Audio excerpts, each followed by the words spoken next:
Hai,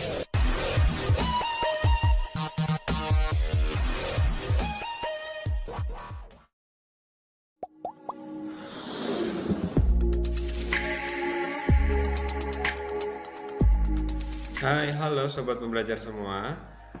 Kita akan belajar tentang fenomena petir. Apa itu fenomena petir? Fenomena balon yang digosok pada rambut dapat menempel pada dinding. Kenapa ya bisa begitu? Fenomena dua muatan yang berbeda ketika didekatkan akan saling tarik-menarik. Yang kedua, fenomena di mana dua muatan yang sama ketika didekatkan dia akan tolak-menolak. Kenapa itu bisa terjadi? Mari kita pelajari listrik statis. Apa itu listrik statis? Apa itu muatan positif dan apa itu muatan negatif? Dan apa itu hukum Coulomb? Ya, siapa sih Coulomb? Ya, kenapa? Dan bagaimana dia membuktikan terjadinya gaya interaksi dua muatan? Nah, kita kaji yang pertama adalah listrik statis. Nah, listrik statis ya, itu bisa diartikan diam. Statis dalam bahasa itu artinya diam. Lalu maksudnya apa? Kok ada yang diam? Siapa yang diam? Apakah tidak bergerak? Nah, pada dasarnya ketika dua buah muatan terpisah pada jarak r ya, ketika tidak ada daya yang membangkitkannya, maka muatan dalam kedua titik tersebut atau ke dalam benda tersebut sama. Ya. Tapi ketika ada daya yang membangkitkannya, maka muatannya atau elektron dalamnya akan bergerak. Jadi listrik statis dapat diartikan sebagai suatu fenomena kelistrikan yang mana muatan listriknya tidak bergerak. Ingat, ketika tidak ada gaya pembangkit. Muatan yang tidak berpindah selama tidak ada yang dapat daya yang memindahkannya atau tidak ada sumber elemen listrik yang membangkitkan muatan. Nah, muatannya kenapa bisa saling berpindah? Ya. Berpindahnya muatan tersebut ya tentunya karena ada daya yang memindahkan sehingga mempengaruhi terjadinya perpindahan muatan. Apa alat untuk mendeteksi adanya muatan? Elektroskop. Kalian mungkin ya pernah melakukan percobaan menggosokkan penggaris plastik pada rambut, sehingga muatan pada rambut akan berpindah pada penggaris. Akibatnya, penggaris mampu menarik serpihan kertas kecil. Kenapa itu bisa terjadi? Apakah itu magnet? Bukan. Nah, itu adalah gejala kelistrikan yang terjadi karena interaksi antara muatan positif dan muatan negatif antara elektron dengan proton.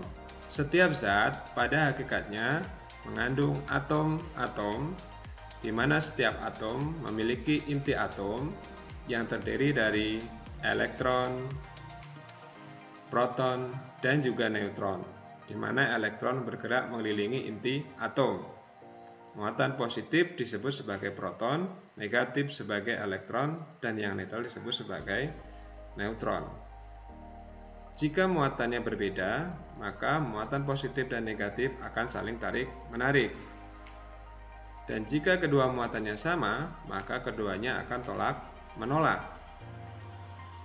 Lalu apa alat yang digunakan untuk mendeteksi muatan listrik statis? Dia adalah elektroskop. Bagaimana cara kerjanya? Elektron dan proton ketika dia netral, tidak didekatkan dengan muatan, maka akan terdistribusi merata pada bagian kepala dan juga pada daunnya. Namun, ketika elektroskop didekati muatan negatif, maka pada bagian kepalanya muatan positif akan berkumpul di atas dan muatan negatif akan berkumpul bagian daun sehingga dia terbuka. Yang ketiga, ketika muatan positif didekatkan pada elektroskop, maka kepalanya akan bermuatan negatif sedangkan pada daunnya akan bermuatan positif, sehingga daun pada elektroskop akan membuka. Nah, untuk menetralkannya kita dapat menyentuh kepala atau menghubungkannya ke tanah. Contoh penerapannya adalah penangkal petir. Penangkal petir dipasang di atap rumah atau gedung bangunan yang dihubungkan dengan kawat logam. Penangkal petir mampu menyediakan bahan ya bagi awan atau listrik untuk mengalir dan berpindah dari awan ke tanah melalui kawat logam tersebut. Fenomena penggaris plastik dan rambut kering. Awalnya keduanya bermuatan netral atau jumlah proton dan elektronnya sama.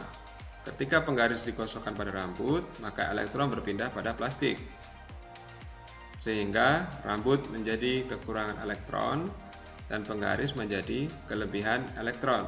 Maka rambut bermuatan positif sedangkan penggaris bermuatan negatif. Fenomena batang kaca dengan kain sutra. Awalnya keduanya sama-sama netral. Ketika batang kaca digosokkan pada kain sutra, maka batang kaca akan bermuatan positif karena elektron berpindah ke kain sutra. Sedangkan kain sutra menjadi bermuatan negatif karena kelebihan elektron. Lalu apa itu hukum Coulomb? Ya. Hukum Coulomb itu terjadi karena memang ditemukan oleh Coulomb. Ya. Coulomb melakukan penelitian untuk mendeteksi interaksi dari dua buah muatan tersebut. Bagaimana interaksinya, kenapa itu bisa saling tarik-menarik, ya. Itu di riset oleh hukum Coulomb. Kemudian dalam risetnya dia menggunakan alat ya, yang disebut dengan alat neraca puntir. Nah, neraca puntir adalah satu alat eksperimen yang digunakan oleh Coulomb dalam membuktikan terjadinya hukum Coulomb. Hasil yang diperoleh dari pembuktian hukum Coulomb adalah bahwa interaksi dari dua buah muatan positif, muatan negatif, muatan positif dengan muatan positif itu dipengaruhi oleh kuadrat jaraknya yang dituliskan dalam sebuah persamaan Fc sama dengan K kali Q1 kali Q2 dibagi R kuadrat, di mana F adalah gaya Coulomb, Q adalah muatan listrik, R adalah jarak antar dua muatan, dan K adalah konstantanya. Nah, ada yang menarik bahwa dalam rumusan hukum Coulomb ini nampaknya sama dengan hukum Newton pada gaya tarik-menarik ya, atau gaya gravitasi tarik-menarik antara dua buah benda yang bermasa. Fg sama dengan G M1 M2 per R kuadrat. Wah, sama ya.